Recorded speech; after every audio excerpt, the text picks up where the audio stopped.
And welcome to a special halftime edition of the College Road Trip. I'm Barry Nelson along with Ryan Thies. And Ryan, we've got a game at halftime. It is very, very close, but kind of a sloppy first half. Oh, very. Both teams shooting under 35%, and it's not the best offensively, but still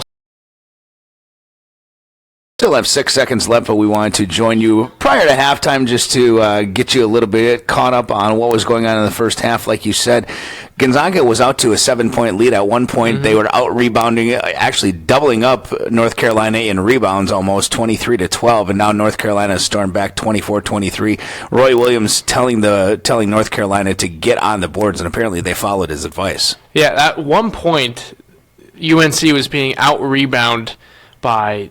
It was 22-12 or 23-12, right, with about 7 minutes to go in the half. And last I checked, it was 24-23 in favor of Gonzaga. So one rebound for the 10 rebounds that UNC got at the rest of the actually in halftime, 35-32 in favor of the Zags right now. So you picked UNC. I picked UNC as well. Are you afraid for your pick right now? No, I'm actually amazed that it's this close, that it's only a 3-point game with the way UNC has been playing in this first half. If you have a comment you want to join in on the conversation here at halftime, it is Gonzaga 35, UNC 32. Feel free to comment. Feel free to like us. Anything you want, we will try and get your comments in on the air. As we take a look at some of the stats, we said it was a sloppy first half, and as we can see by the shooting, 31% for North Carolina, 11 of 36. That's something you don't see from a North Carolina team. They usually get close to the rim. Which allows their field goal percentage to be a little bit higher. We saw this against Oregon in the semifinal game. They kind of came out to a slow start and still squeaked out a win. But there's just a lot of mid-range jumpers that UNC is missing. They're taking like 2 dribbles, going inside the 3-point line, and then shooting. They're not driving as much as they can. I don't know if they're scared of Karnowski and his size, something they haven't really seen before, but they still get Kennedy Meeks. He is no small fry at all. They need to utilize him a little bit more. Well, when we talked to our panel earlier this evening, we were talking about X factors, and we had mentioned Jordan Matthews from Gonzaga. We had mentioned Zach Collins. Zach Collins has come in and played a pretty decent first half, but nobody mentioned Josh Perkins. I mean, Josh Perkins coming out 3 of 4 from the 3-point line. He's 4 for 5 for free throws. He's leading all scorers with 13 points. Who would have thought that Josh Perkins would have been coming out and would have been that X factor, especially when you got Karnowski, who's 0 of 4, got no points, 3 turnovers, 2 fouls, and 5 rebounds.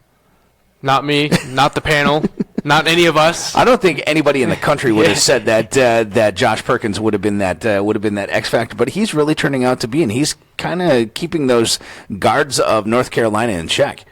Yeah, definitely. He's the leading scorer right now behind Joel Berry, who had 2 threes, which helped him out, and a couple free throws there.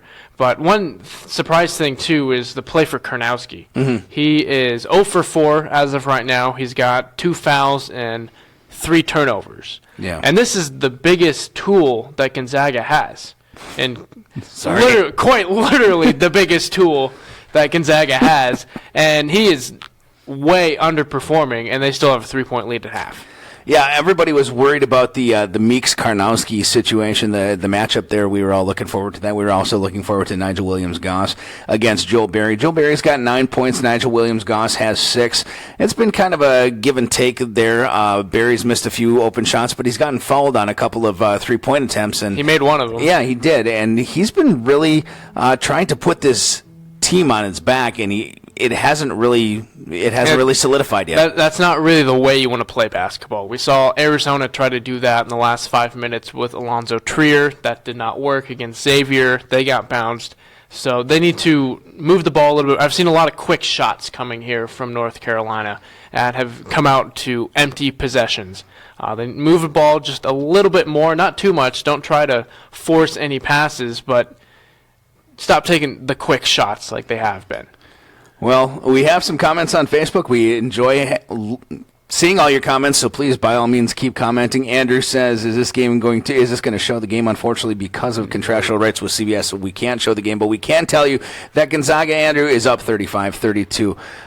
Baxter said this game has been a close one since the start. Go UNC. I agree. I picked UNC, and so did you. We want UNC to come out on top here, so we actually look like we know what we're talking about. But Trevor says, can't believe how close this game is living up to the hype. Christian, our NCAA insider and our panelists. I always want to say NBA insider for some reason.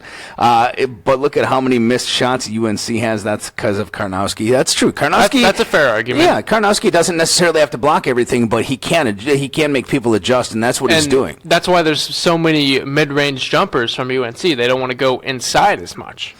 Tanner says, will the Zags blow it in the second half in perfect Gonzaga form? Well, Mark Few's team has been known to blow a lead or two, and it's going to be interesting to see. Will Karnowski be bawling his eyes out at the end of the game? Oh, my goodness. Adam Morrison. Absolutely. I don't think it's going to be Adam Morrison, but he does have the facial hair to rival Adam Morrison. Aaron says he picked UNC as my... There we go. I picked UNC to go to the championship, but picked them to lose. Still thinking Zags. Technically, so did I. I picked them to lose to Arizona. So I picked them to lose to Kansas. So, yeah, we saw how that went. Baxter says, I think UNC will be just fine. Rayanne says, go Zags. Trevor, Gonzaga playing UNC in the first half, looking for UNC to get settled. So are we. Can't believe there's 80,000 fans attending this game. Tickets must be expensive. You got a little story there. Yeah, my dad got it, and he actually commented right here, checking out your show from inside University of Phoenix Stadium. We have a viewer at the game right now. My dad got some last-minute scalping, $60 a piece to go in the 400 section in the corner, but still, $60 to see national championship. Yeah, and we saw the picture, and it's not like they're obstructed view seats, and it's not like they're really, really far away. You can actually see the action and make out who that little ant is. No, I'm just kidding. He's got really good seats, I think, for $60. I mean, $60 for that atmosphere. Definitely. I mean, for Packers season tickets, I can't even get a ticket for $60. I got to pay over $100, and my seats aren't that good.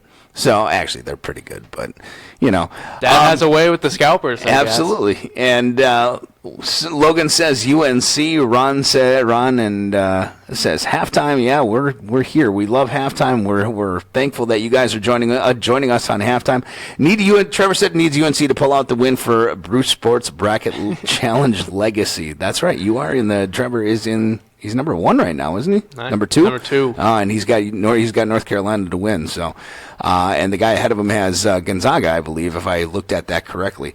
Michael says, let's go Tar Heels. We all agree with that. But what's one thing that North Carolina needs to do in the second half to get over that hump? Right now, they've been trailing all game.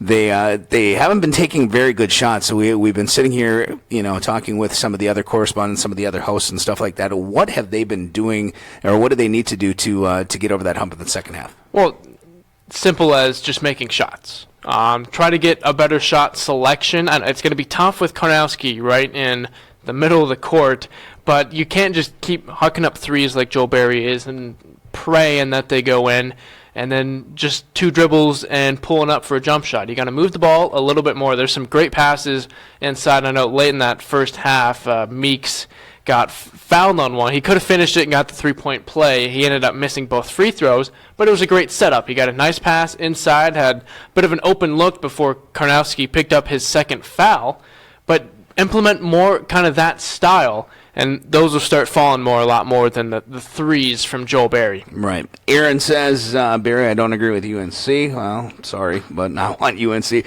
Christian says, by the way, Josh Perkins with 13 points for the Zags. I don't remember, and he said hashtag X Factor. Well, yeah, he is the X Factor right now, but Christian, don't even sit there and claim that you made that X Factor pick on our show earlier tonight, because we know you didn't. We got it on tape. Michael said UNC has been using lineups that they haven't used all year. Not a time to tinker with the 5 on the floor, and that's true. You get there with what works, and now all of a sudden you're kind of playing to try and find what's going to work. Well, what's worked all season has worked, and for Roy Williams to be tinkering with his lineup a little bit, I'm kind of second guessing. A very highly touted coach. Yeah, you got here with what you've done previously. I don't think you should change. If it ain't broke, don't fix it. You're right in the national championship game. Only one other team this year can say that they're there.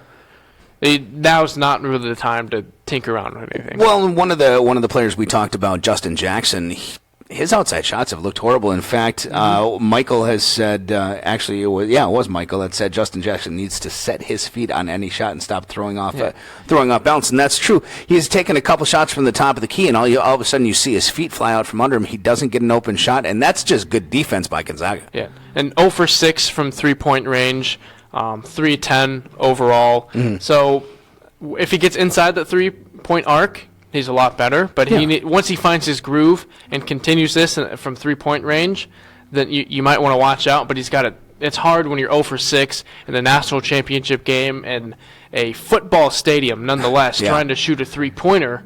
That it's hard to get your confidence back. So once that first one goes down for Justin Jackson, keep an eye on his three-point shooting. I think they need to take advantage of a little bit of his size and athleticism inside. You saw it on a putback. You saw it on the out-of-bounds play where they lobbed it right to him and they didn't guard the inbounder. That Justin Jackson does have the ability to go to the rim, does have the ability to score from the inside. Maybe they put him inside, maybe work an inside-outside game with him and Barry, because Barry has hit a three-pointer and has been close on another. So you just never know what kind of situation they're going to put themselves in, but Roy Williams and this UNC team is going to be in this at the end of the game. I expect this to be close all the way through. Yeah. I mean, you have to think that. It's a national championship. You can't really take anyone out of this game, especially when Gonzaga's got a 3-point lead. And I think if Karnowski starts to get his head back into this game, stops fouling, and starts making some baskets, Gonzaga is going to be a dangerous team to mess with. But that's a tribute to Kennedy Meeks and how well he's playing inside defense. We saw him bump with Karnowski a couple times, and Karnowski just kind of stopped and put up that short hook, and he came up short. And so you got to give credit to Kennedy Meeks for keeping him out of the lane. Michael says Zags are doing a great job of clogging UNC running lane in the middle, from the three to the hoop, and it's frustrated the Heels offensively and defensively. Tom says, all I can say is I have no horse in this race. Well, then it should be a good game for you to watch, even though it is a little bit sloppy. Tanner says, what are the teams looking to do in the second half here? I think UNC is going to want to run out a little bit more. They haven't been in transition too much. They've tried, but Gonzaga's been doing very, very well on their transition defense, and I think Gonzaga's going to want to slow it down, try and penetrate a little bit more, maybe play that inside-out game with Nigel Williams-Goss and Karnowski, and maybe even utilize Perkins a little bit more and get an open look for Jordan Matthews. Maybe not necessarily use Karnowski as that scorer, but use him as a decoy, get him in, maybe get him double-teamed after he makes a shot or two, and then kick it out. Yeah. I think both these teams really did their homework, and they're executing very well on kind of the scouting reports that they had. I know Kennedy Meeks is matching up real well against Karnowski, down low, holding him 0 for 4. And then Gonzaga as a team knows that North Carolina likes to have that transition game, and they're defending that really well. They're not even defending it, but preventing it before it even happens. And David says, on a scale of 1 to 10, how satisfied do you think the teams are with their performances overall? I think they're... And Michael says average. 4 at best. I say at 3, maybe. Mm-hmm. I can tell you Roy Williams is not happy with his team, and Mark Few, he's got a lead, but he knows his team can play a lot better. Tom says, I think they're an excellent match for each other, and it should be really exciting second half. So did Aaron. Aaron said the same thing. Second half should be fun. Tanner says, who are you guys rooting for here in this one? We made our predictions, and we both said UNC. So for the sake of our credibility, UNC. Our panelists, our panel earlier in the evening on College Road Trip, they all picked Gonzaga, so they're looking a little bit smarter than us right now, and that's why we have them on the show, because they're NCAA basketball. There's a full second half to go, guys. Let's not forget that. There's a full 20 minutes left, and it's going to be interesting to see. The UNC comes in with this whole #redemption moniker and motto for this season. They got here last year. We saw earlier when we were on College Road Trip how they lost to Villanova last year on that last second three. Everybody remembers that. I know everybody in North Carolina remembers that too. Don't worry, UNC fans. We're not going to show the clip again. Don't worry about it. But it's one of those things where they don't want to see that again, and something has to give, and somebody's going to rise up above that, and I think somebody's going to actually show their mettle. Whether it be a Kennedy Meeks or a Justin Jackson or maybe a Joel Berry, just puts the team on his shoulders and just says, hey, follow me, here I go. Yeah, they've got the experience from last year. They know what it feels like to lose, and I'm sure they That's the last thing those players want. The Gonzaga guys, they don't know what it's like to lose a national championship. They're very proud. They're going to be celebrated almost the same as if they win the national championship when they get back to Spokane, because of no other Gonzaga team has made it this far before, and they're finally making it, and it's just kind of a sigh of relief for the Gonzaga fans. Absolutely. North Carolina favored by 1.5 in this game, and we have a comment asking, can UNC make a comeback and win? And Can they cover the spread? Well, they only have to cover the spread by a basket, so it would have to be a 1-point game for them not to cover the spread. So Is that the live spread? That's the spread that I'm getting. That's the spread that I got from Vegas.com. It's 1.5 points. So they would have to win by 1 or lose in order for that not to be covered. So I'd take UNC and the 1.5. But I definitely take the under, like our panelists said. When you pick if UNC can come back, it's very easy to say that they'll cover that in 1.5 points. Right. As we have some of our correspondents and our hosts in our studio just kind of agreeing with us on some points, but disagreeing on other points, and it's always good to see everybody's a critic. Absolutely, but we enjoy having them, and we enjoy having you here at halftime of our national championship game, a special edition of College Road Trip. We will be getting back to action and getting you back to the game very, very shortly. But what's one last thing that you see here, Ryan, that's going to happen? What's a final prediction for you for this national championship here? I'm still holding out hope for myself, selfishly, that UNC will come back and win this. Maybe not by 8, as I previously predicted, but around 3. There'll be some free throws that'll help UNC get out ahead, and then there'll be a missed 3 at the buzzer by Gonzaga.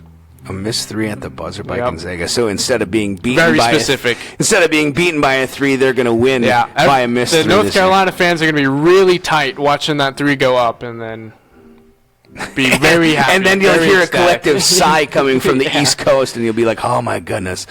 And then you'll hear a shriek coming from the West Coast saying, "No." I don't know if it's going to be that close. I know it's going to be close all the way down the stretch, but I see UNC pulling away and making some free throws at the end. It's not going to come down to a 3-pointer. I think they're going to get a 4-point lead with about 6 seconds left, and that's going to be the end of it. That's as specific as I can get to, but we'll have to wait and see what happens. It's gonna be interesting to see whether or not Gonzaga can get over the hump, whether or not UNC can get their redemption. I guess we'll all find out in the second half. And just a reminder that we will be back on the air on Wednesday from 5 to 6, our normal time slot. We enjoyed having all of you here for our halftime show. Thank you very much for a very fun NCAA tournament. We had some special editions, some special edition shows. Ryan, you weren't here for one of them, but it was fun conversating with our panel, picking our brackets. Unfortunately for us, we didn't really do too well. We were good the first couple weekends, but then all of a sudden it just kind of went downhill. But we enjoyed all the banter between everybody, your comments on Facebook, and we're just excited that the college basketball season was what it was. Yeah, every year, never disappoints. No matter what your bracket looks like, it's still fun to watch. Once again, thank you very much for joining us here on Brew Sports. We're going to get you back to the game, but just a reminder, Wednesday, 5 to 6, College Road Trip. We'll put a bow on all this national championship stuff. Ryan and I will be on the air from 5 to 6. Be sure to tune into Brew Sports tomorrow. You'll get all the coverage on the Morning Brew, halftime, and happy hour. That's all coming up on Brew Sports. Enjoy the second half. Good night, everybody.